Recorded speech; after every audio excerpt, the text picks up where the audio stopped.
Saudara-saudari yang terkasih dalam Tuhan kita Yesus Kristus, kita memasuki pekan kedua Paskah yang dikenal dengan nama Hari Minggu Kerahiman Ilahi.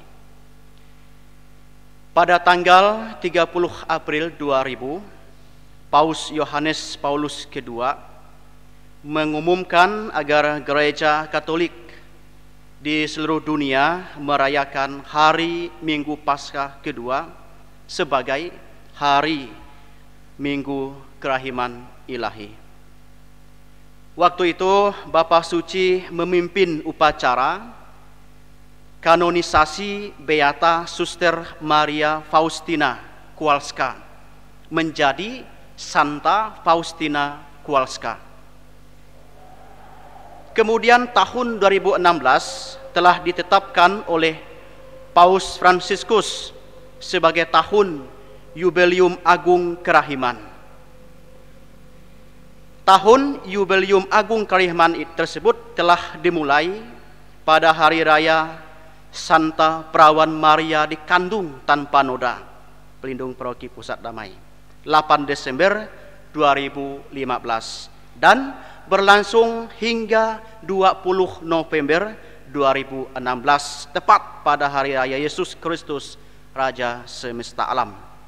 Kemudian Paus Fransiskus juga menjelaskan bagaimana pelaksanaannya dalam dekret petunjuk resmi atau bula dengan judul Misericordiae Vultus atau Wajah Kerahiman.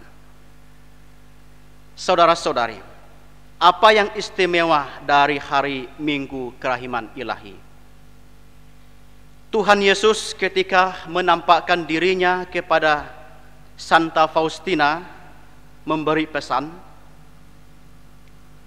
"Aku menghendaki pesta kerahiman ilahi menjadi tempat pelindungan dan tempat bernaung bagi segenap jiwa-jiwa, teristimewa para pendosa yang malang. Pada hari itu, lubuk belas kasihku yang paling lemah lembut akan terbuka. Aku akan mencurahkan suatu samudra rahmat atas jiwa-jiwa yang menghampiri sumber kerahimanku." Gambaran kerahiman ilahi disimbolkan oleh darah dan air. Kita mengenang bagaimana lambung Yesus ditikam sehingga keluar darah dan air. Darah itu kiranya menjadi simbol yang membantu kita untuk memahami sakramen-sakramen di dalam gereja, khususnya Ekaristi. Air menjadi simbol pembaptisan dan Roh Kudus yang senantiasa menjiwai hidup kita. Saudara-saudari terkasih, bacaan-bacaan kitab suci pada hari Minggu ini juga membantu permenungan kita untuk bertumbuh secara rohani di hadirat Tuhan dan di dalam komunitas gereja. Allah yang kita imani adalah Allah yang Maha Rahim. Bacaan pertama tadi menggambarkan situasi komunitas gereja perdana yang memiliki prinsip hidup cor unum et anima una, atau sehati dan sejiwa. Diceritakan bahwa orang-orang Yahudi yang menjadi percaya dan memberi diri dibaptis memiliki tugas, yakni bertekun dalam pengajaran para rasul dan terlibat dalam persekutuan atau perkumpulan. Apa yang dilakukan dalam persekutuan itu? Mereka dikatakan tadi memecahkan roti dan berdoa. Mereka tetap bersatu meskipun mereka memiliki banyak perbedaan. Harta milik pribadi pun mereka jual dan hasilnya kemudian dibagi-bagikan kepada semua orang sesuai dengan kebutuhannya. Mereka sehati dan sejiwa. Dengan memiliki persekutuan yang erat, maka banyak orang kemudian menyukai hidup mereka sehingga jumlah mereka bertambah banyak hari demi hari. Saudara-saudari terkasih, gereja perdana sekali lagi mengajarkan kita banyak hal yang baik.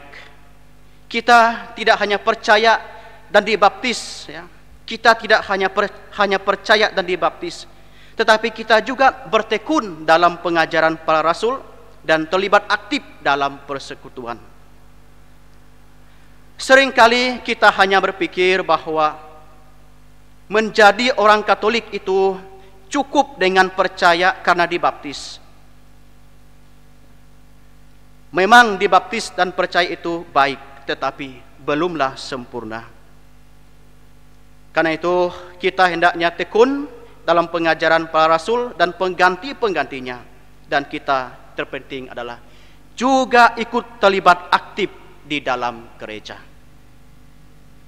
Santo Petrus dalam bacaan kedua juga mengatakan bahwa adanya kebangkitan Yesus Kristus, Allah telah melahirkan kita kembali dari antara orang mati kepada suatu hidup yang penuh pengharapan.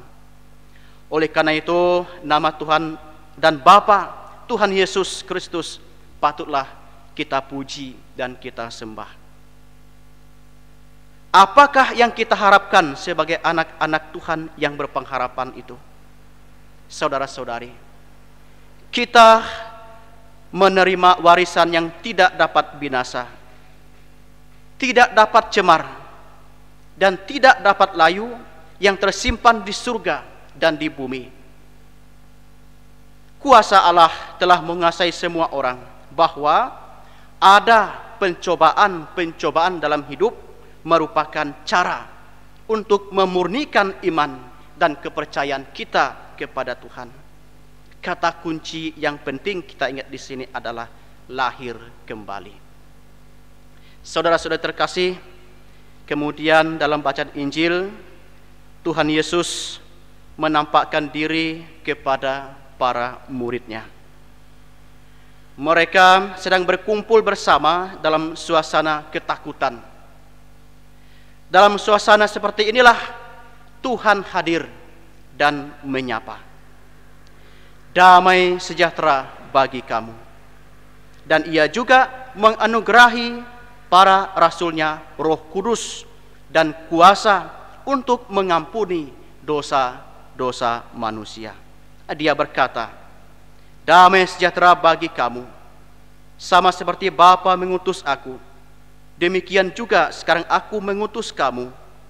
Dan sesudah berkata demikian, ia menghembusi mereka dan berkata, terimalah Roh Kudus. Jikalau kamu mengampuni dosa orang, dosanya diampuni. Dan jikalau kamu menyatakan dosa orang tetap ada, maka dosanya tetap ada. Saudara-saudari terkasih, dari ketiga bacaan ini kita coba melihat benang merah kerahiman ilahi. Orang yang merasakan kerahiman ilahi akan hidup dalam persekutuan. Cor unum et anima una. Orang yang mengalami kerahiman ilahi adalah mereka yang dilahirkan baru. Mereka yang mengikuti bangkit bersama Kristus dan senantiasa memiliki pengharapan dalam kehidupan. Orang yang mengalami kerahiman ilahi adalah mereka yang mengalami pengampunan dosa dari Tuhan. Oleh karena itu, semoga Bapak, Ibu, dan saudara-saudari sekalian dan saya mengalami dan menikmati kerahiman Tuhan. Semoga Tuhan memberkati. Pace e bene.